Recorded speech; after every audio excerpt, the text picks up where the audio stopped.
They sabotaged his final speech, but he turned the whole room against them. Imagine standing center stage at one of the most prestigious universities in the country. Every seat in the grand auditorium is filled. Cameras are rolling. Professors, students, reporters. Everyone's watching, waiting, ready to judge. Your name has just been called. But there's a problem. You're holding the wrong speech. The topic you spent the last 12 hours preparing doesn't match the one on the screen. You were sabotaged, deliberately. Someone sent you a fake email, changed your topic, and left you completely exposed. Publicly, humiliatingly unprepared. Most people would freeze. Most would walk away. But not Ethan Cross. He took a shaky breath, looked straight into the eyes of the people who wanted to see him fail, and started talking. No notes, no backup, just truth. And what came next? It didn't just change the competition, it changed the entire room. Because Ethan didn't just survive the sabotage, he turned it into a moment no one in that auditorium would ever forget. But let's rewind. Let's go back to where it all started.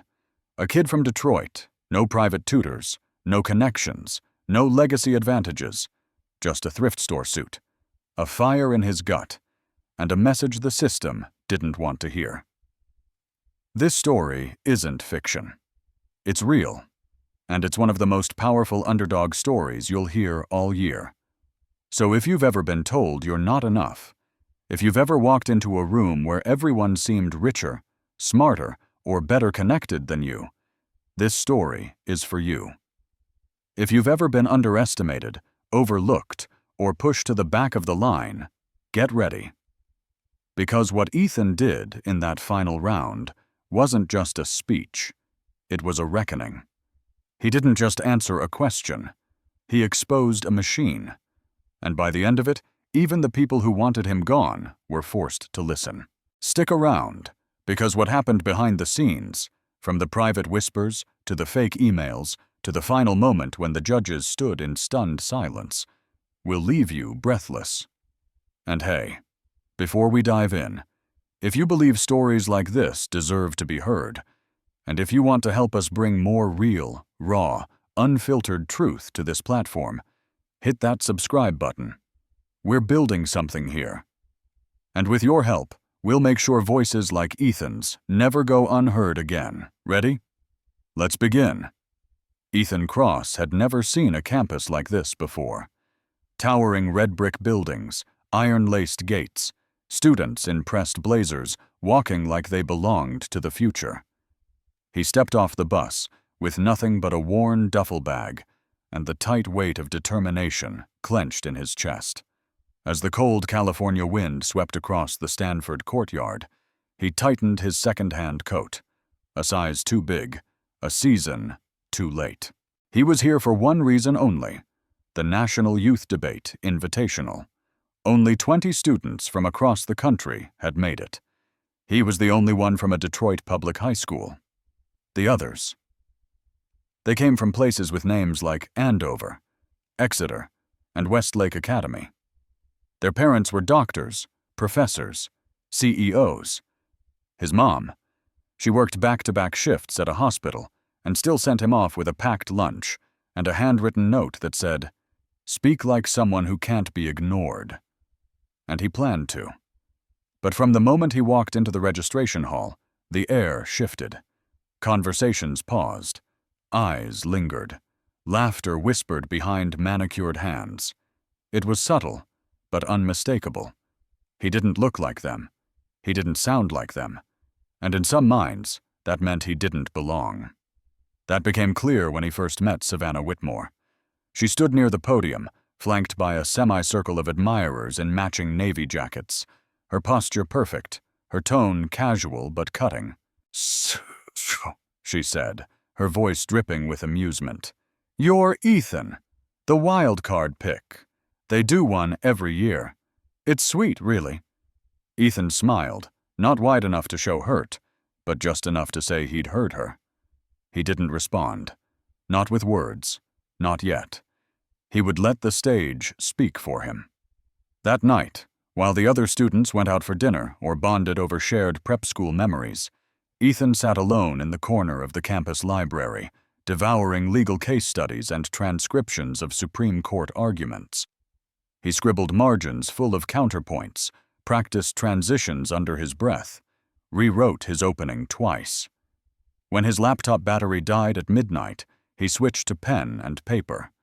Because while the others were polishing their performance, he was sharpening his weapon, the truth. And he knew even then that truth, delivered at the right time, could pierce through any suit of entitlement, even Savannah's, especially Savannah's. The morning of the preliminary round arrived with a low fog creeping across the quad like a warning.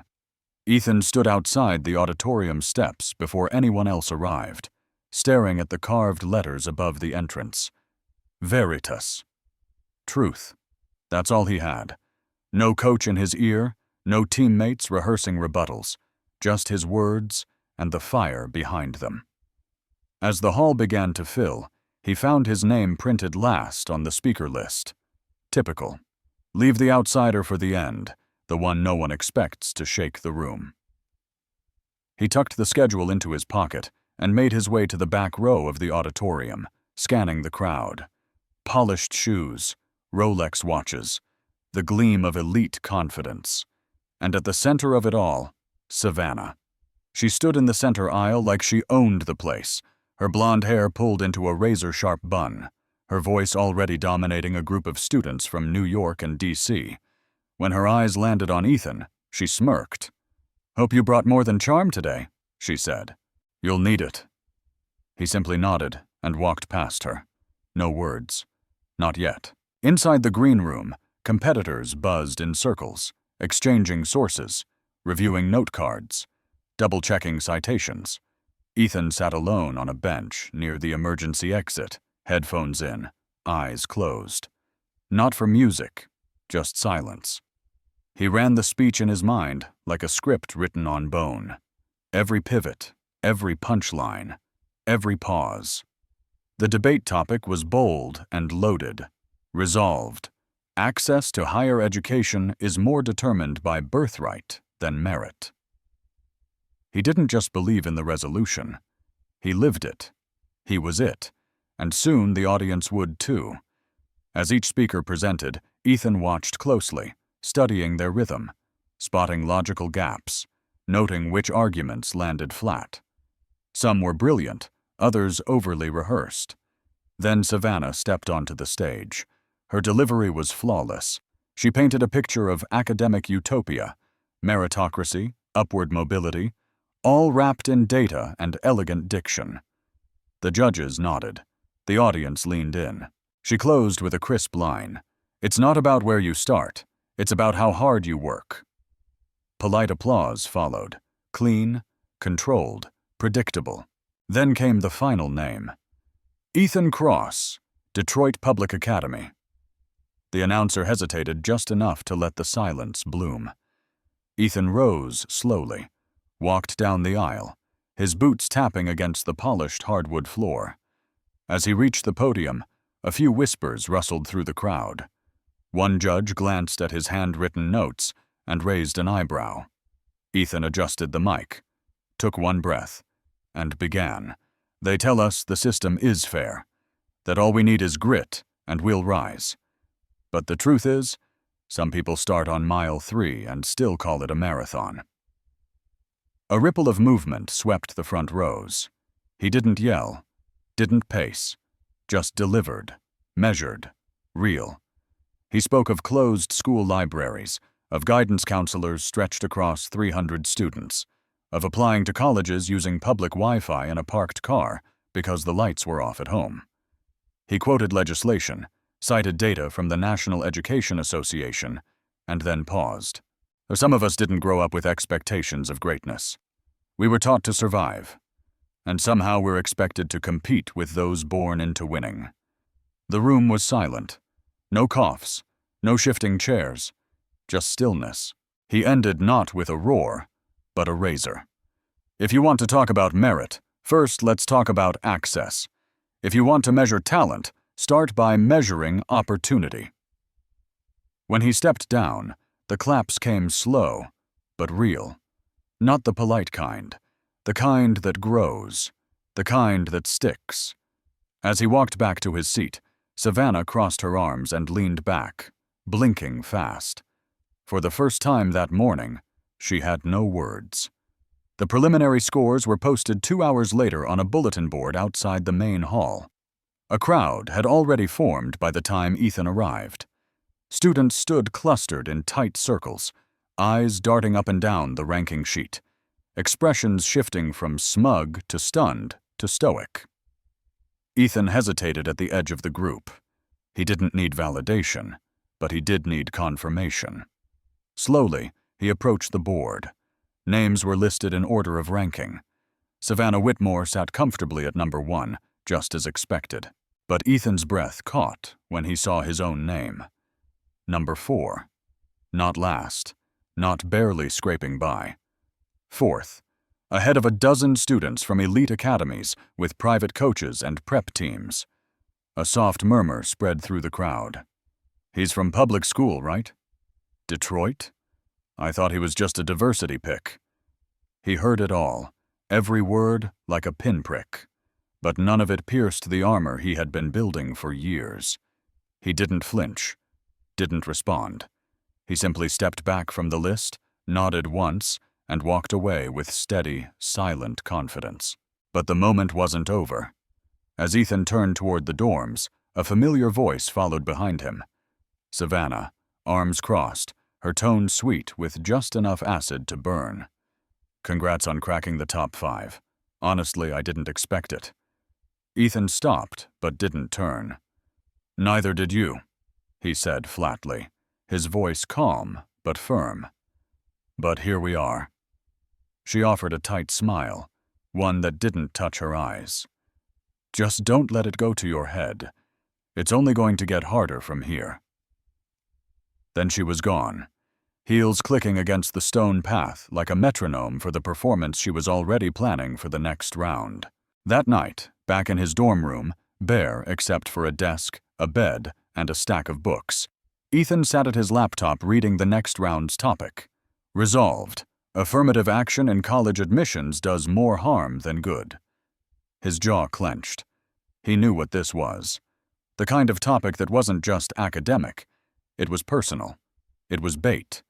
He could already hear the angle Savannah would take, wrapped in polished rhetoric. Equality means no favoritism. Merit should be colorblind. Access should be earned, not given. He also knew what the audience would be primed to believe. He stared at the blinking cursor on his screen for nearly 10 minutes before opening a new document and starting to type. His fingers moved with precision, like each keystroke was a rebuttal to a system that had doubted him since day one. He didn't just plan his speech, he planned hers too. He predicted every data point Savannah would throw at him, every smug transition, every dramatic pause designed to stir applause. And he built counters, real ones, grounded in fact, anchored in experience. And then, just before shutting his laptop for the night, he wrote something bold, something sharp, something dangerous. If merit was truly the standard, then I wouldn't have to stand here defending my presence. It was risky. It was personal. But Ethan knew this wasn't just about a debate anymore. It never was. It was about being seen, being heard, and forcing a room full of people who thought they had him figured out to see beyond their expectations. And whether he won or lost, they would remember his name. That much he would make sure of.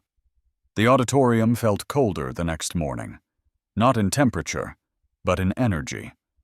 The kind of chill that comes when stakes get higher, when reputations are on the line, when people start realizing not everyone is playing the game the same way. Ethan walked in early again, but this time he wasn't alone. A few students nodded as he passed, their faces curious, maybe even respectful.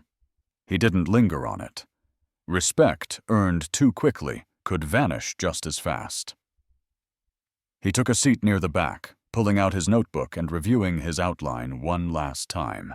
Today was the quarterfinal round, and the topic was loaded. Affirmative action and its role in college admissions. It was a minefield, and he was about to walk straight through it. Savannah took the stage first, as always. Her delivery was flawless. She wove numbers and narratives together like a courtroom drama. She spoke about the need for fairness, the dangers of reverse discrimination, and how preferences based on race, even when well-intentioned, risked undermining the value of hard work. She never raised her voice. She didn't need to.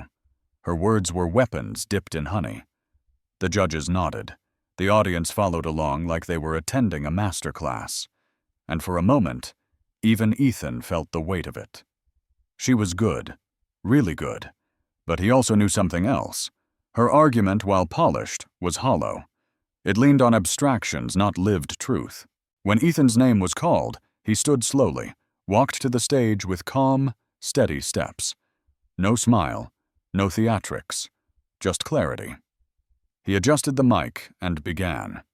I don't want to be here debating this, not because I'm afraid of the topic, but because I know what you're thinking.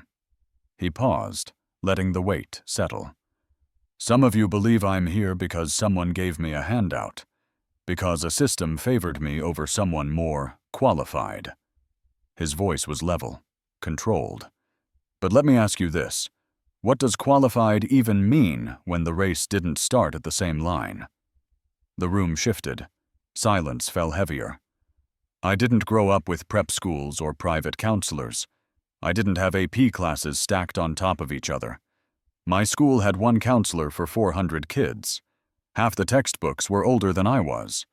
And still, somehow, I'm standing right here, beside the daughter of a university president, on the same stage, in the same competition. And you're telling me affirmative action gave me an unfair edge? He let the question hang, not accusatory, just undeniable. He shifted gears, referencing data on enrollment gaps, on systemic resource disparities, on how generational wealth shaped opportunity long before a college application was even written. This isn't about special treatment, he said. It's about recognizing reality. And if we're going to talk about merit, we have to talk about the map some of us had to draw just to get here. His voice grew more personal toward the end, but never less composed. Affirmative action didn't bring me here. It just refused to keep me out. And if that makes you uncomfortable, good. Because comfort never changed anything.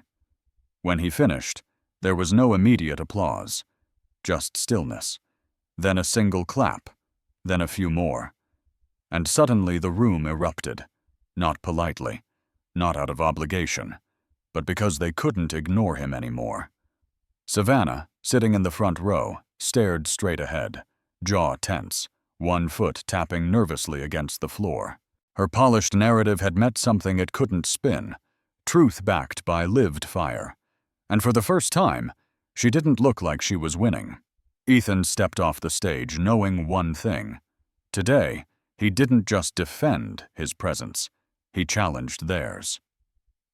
The results were posted that evening just before sunset, taped to the inside of the glass doors outside the student center. A crowd gathered quickly, the way they always did when prestige was on the line. Some students lingered in hopeful silence, others cracked jokes to mask their nerves. Ethan arrived without fanfare, headphones around his neck, hands in his jacket pockets, face unreadable. He didn't push to the front. He waited. When the wall of shoulders finally gave way, he stepped forward and scanned the list. Quarterfinal results. Top 8 advance. His eyes moved line by line. Savannah Whitmore, still number 1. No surprise there. Her performance was technically flawless, whether or not the message had heart. Then 5 names down, he saw it. Ethan Cross, rank 3. His breath caught in his chest, but he didn't smile. Not outwardly. Instead, he let the silence settle around him, then stepped back into the evening air like he'd simply confirmed something he already knew. Behind him, he heard the whispers return. Softer now, less dismissive. That kid from Detroit is still climbing. He's for real. But not everyone was impressed. As Ethan walked back across the courtyard, A girl from Savannah's prep school brushed past him and muttered, "Let's see how long you stay lucky." He said nothing, but in the pit of his stomach, he felt it, that shift, that moment when quiet doubt turns into quiet threat. And sure enough, it came. Later that night, just past 11, Ethan sat in the dorm lounge reviewing research when an email notification popped up. Subject line, "Important, revised topic assignment." It looked official. The sender was styled like the tournament committee address. The message claimed that due to a scheduling conflict, his semifinal topic had been reassigned. Resolved. The digital age has eroded the value of authentic human interaction. Ethan blinked. He scrolled through the tournament calendar. No one else had received a change. There was no public announcement. It didn't feel right, but the email was convincing. Same tone, same formatting. There was even a signature block with the name of a judge he recognized. Still, his instincts screamed. Something was off, and yet the fear of missing prep on a real topic gnawed at him. What if it was legit? What if refusing to adapt got him disqualified? He couldn't afford to be wrong. So he started over, scrapped his notes on the original topic, opened a blank document, and dug into articles on screen time addiction, social disconnection, loneliness among Gen Z. He built new arguments, reworked his transitions, practiced new openers. By the time 2:30 a.m. rolled around, his eyes burned, his voice hoarse from whispering lines to himself in the mirror. But he had a new speech. It wasn't polished. It wasn't perfect. But it was something. And as he closed his laptop and laid back on the dorm couch, trying to steal a few hours of sleep, one thought refused to leave him. This wasn't random. Someone was trying to break him. Not beat him, break him. And deep down, he already knew who. The next morning, the sky was the same dull gray that had greeted every day of the tournament. But for Ethan, everything felt different. He arrived early to the venue, clutching the printed copy of his new speech, exhaustion tugging at his limbs. The building buzzed with anticipation. Students lined the hallway outside the debate hall, reviewing last-minute notes, trading glances, sipping overpriced coffee in branded travel mugs. Ethan stood alone near the check-in table when a voice called out. Sharp. Clipped. "Mr. Cross, where have you been?" It was Ms. Darlington, the head of the judging committee, her brows drawn together like she'd been searching for him. Ethan blinked. "I've been preparing for the revised topic," he said, lifting his speech notes as proof. The email said, but she cut him off, her mouth tightening as she looked at the screen of her tablet. There was no revised topic. No such email was sent from our office. Ethan froze. His throat went dry. "But it had your name. It looked official." She held up her hand. "I don't know what game is being played here, Mr. Cross, but your round begins in 7 minutes. The actual topic stands. Resolved. Social movements driven by digital activism are less impactful than traditional grassroots organizing. If you're not prepared, you'll have to forfeit." Her tone wasn't cruel, just cold, procedural, unapologetic. Ethan's pulse pounded in his ears. This wasn't just sabotage. This was a trap. Someone had spent real effort faking that email, enough to make it believable, enough to throw him off course. He didn't need a name. He could see it in the way Savannah smiled at him from across the room, arms folded, eyes glittering with quiet triumph. It was her. He knew it in his bones. But what mattered now wasn't who. It was what he'd do about it. He had less than 5 minutes. No prep, no structure, just instincts, and a lifetime of knowing what it felt like to have to build from nothing. He grabbed a pen and a blank note card, found a quiet corner, and began scribbling phrases, arrows, connecting thoughts like mental scaffolding. Grassroots, digital protests, personal stories, Katrina, Black Lives Matter, TikTok bans. He had lived this. He didn't need stats. He needed memory. He needed truth. When his name was called, He took one deep breath and walked onto the stage. The sabotage might have stolen his prep, but not his voice. Not today. Ethan stepped onto the stage with no script in hand, no neatly printed pages, just a crumpled note card in his pocket and a storm gathering in his chest. The lights were brighter than usual, hotter somehow, but he didn't flinch. The room was silent as he approached the podium, and somewhere in the crowd, Savannah sat in the front row, one leg crossed over the other, her fingers casually drumming against the armrest of her seat. She didn't look smug this time. She looked expectant, like she was waiting for him to crumble. He adjusted the microphone slowly, glanced once toward the judge's table, then took a breath that felt like it stretched across years. "I had a speech prepared," he said calmly, his voice even, "but last night something changed." He paused, let the tension hold. "So instead of quoting studies or citing textbook definitions, I want to talk about what this topic really means. Because for some of us, digital activism isn't an alternative, it's survival." A few eyebrows lifted. Pens hovered above notepads. Ethan continued, his voice gaining momentum. "I come from a neighborhood where protests don't always make the news, where grassroots movements take years to build and are often silenced before they spark. But online? Online is where we get seen, heard. Digital spaces gave us platforms when the streets were too dangerous, when the doors were closed, when no one came to the meetings because no one could afford to leave work." His tone sharpened. Digital activism isn't less real. It's just less comfortable, for those who aren't used to hearing voices like mine. He spoke of movements that had started on Twitter and ended in legislation, of people whose stories only mattered because someone pressed record and someone else hit share. He told them about organizing a fundraiser for his high school's busted heating system through a viral post and raising more in 2 days than the district had provided in years. He told them how his first debate coach wasn't a person.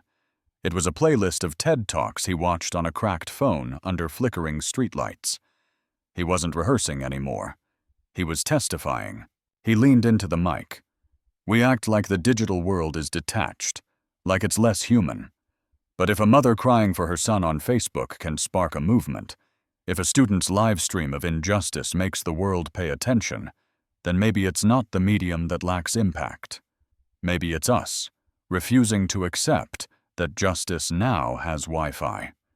A few gasps followed. Heads nodded slowly. Even one of the judges leaned forward, hands folded, eyes locked on him. He closed with the kind of clarity that doesn't require volume. Social movements evolve because injustice evolves. And if we dismiss the tools of today, we're just clinging to the comfort of yesterday. He stepped back from the podium, chest rising and falling, heart still pounding. No one moved for a breath. Then the applause came. This time it wasn't slow. It was loud, sustained, unignorable. Savannah didn't clap. She stared. And for the first time, her expression wasn't one of confidence. It was calculation, like she'd just realized the person she tried to undermine had become the one she'd have to beat. Or worse, the one she couldn't.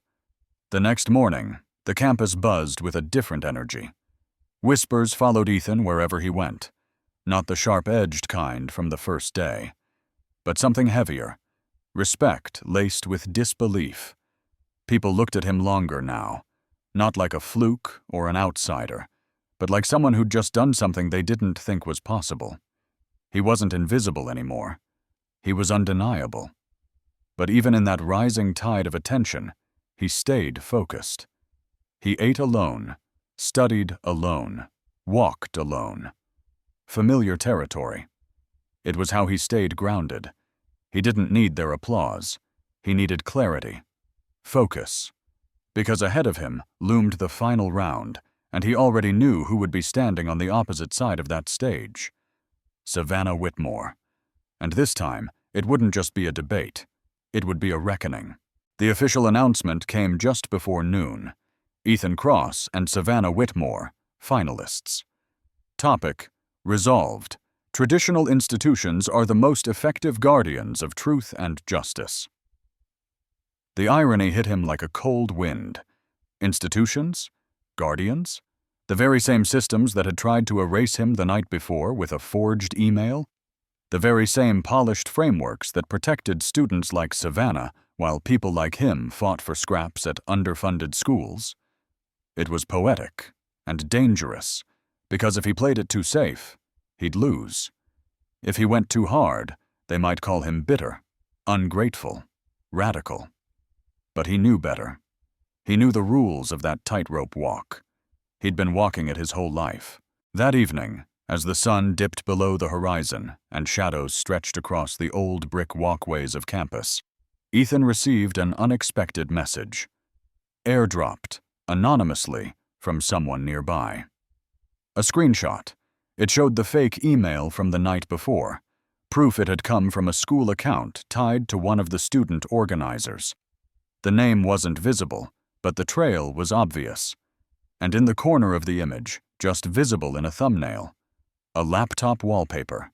Savannah's prep school crest. It wasn't conclusive, not legally, but Ethan didn't need court evidence. He had motive. He had timing.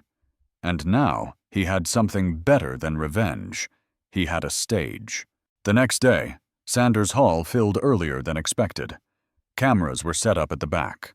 Alumni and faculty poured into the rows, murmuring about the surprising rise of the public school kid from Detroit. Even some local media had shown up, drawn by the underdog story that was spreading like wildfire across campus. Ethan stood backstage, eyes closed, breathing slow. When Savannah walked in, she didn't look at him. She sat on the far side, scrolling her phone, her face carved from stone. For once, no entourage, no smiles, just tension, the kind that knew what was coming. A stagehand gave them the signal, and both competitors stepped into the spotlight. Savannah went first. Her speech was, as always, immaculately structured.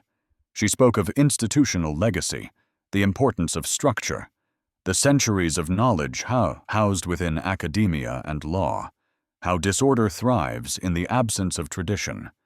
She was elegant, poised, and persuasive, and yet something about it felt hollow, as if even she didn't quite believe the words she was saying.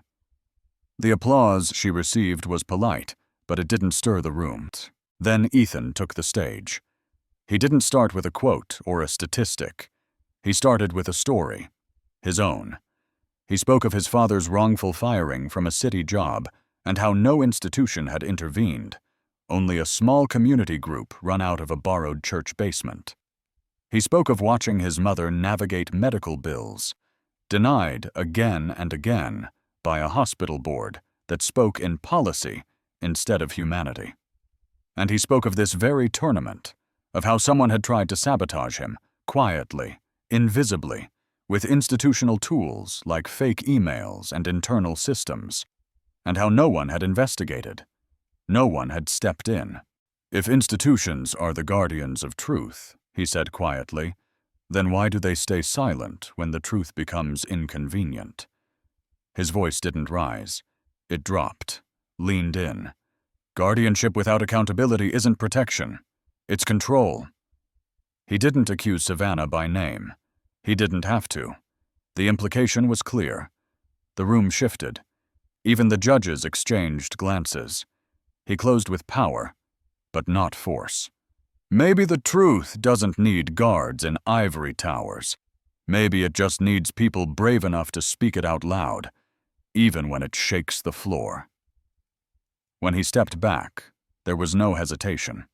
The applause came instantly, loud, surging. Some students even stood. Savannah remained seated, arms folded, jaw tight. And for the first time all week, she looked smaller than the stage around her. The applause still echoed in Ethan's ears as he stepped off the stage, but inside, he felt hollowed out. Not empty, just spent. He had poured everything he had into those final minutes, not just knowledge or argument, but something deeper, Something people like him rarely got to show in places like this. Truth with teeth. Backstage, the air was stiff with tension. Savannah stood near the far wall, eyes locked on the floor, arms still folded like a suit of armor. For a brief moment, their eyes met. She didn't speak. She didn't need to.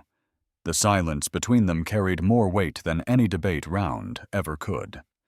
Ethan turned away first, walking past the stage curtains and into the corridor beyond, where a few students and staff members had gathered. Some nodded.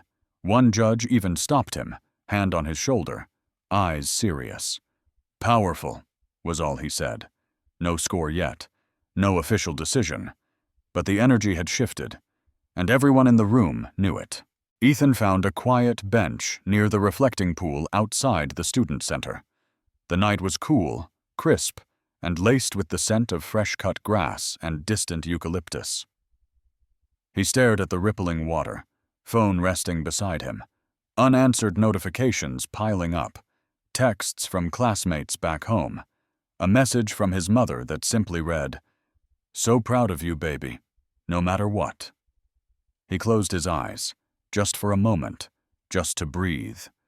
But the peace didn't last. Professor Monroe, one of the ethics faculty and a senior tournament advisor, approached with a calm, unreadable face. "Mr. Cross," he said softly, "we'd like to speak with you privately." Ethan stood. He didn't ask questions. He just followed. They led him to a small administrative office tucked into the side of the building. Inside were 3 faculty members, including Monroe and Ms. Darlington, the head of the judging committee. On the table sat a printed screenshot. The email, the fake one, with the metadata, with the sender ID, with the damning detail, the student account it came from. Savannah Whitmore. Monroe folded his hands on the table. "One of the tech assistants discovered this earlier today. The email you received wasn't just forged. It was planted with deliberate intent to mislead." Ethan swallowed hard. He didn't feel vindicated. Not yet. "What happens now?" he asked. Darlington leaned forward, her voice measured. "There will be disciplinary review, but the university protects its students. It won't be public." Ethan felt the familiar ache of systemic quietness settle in. The very thing he had just spoken about on stage. "So she'll walk away?" he asked, his voice low. Monroe's expression softened, just slightly. "She won't walk untouched. Her eligibility for future tournaments is suspended, and her team has been disqualified from national advancement." It wasn't justice, but it was something. As Ethan stood to leave, Monroe added one more thing. "You didn't just win a debate today. You revealed something we've allowed to sit in the shadows too long, and we're listening now." That stuck with him. Not the victory, the listening, because that's what he had fought for. Not applause or trophies, but ears that had refused him for too long. As he stepped back into the night, the announcement came in the form of a campus-wide email. "Winner, Ethan Cross, final round champion." A wave of reactions erupted across student chats and social feeds. Some cheered, some questioned, a few criticized. But none ignored, because now they had to say his name, and they had to remember what he made them hear.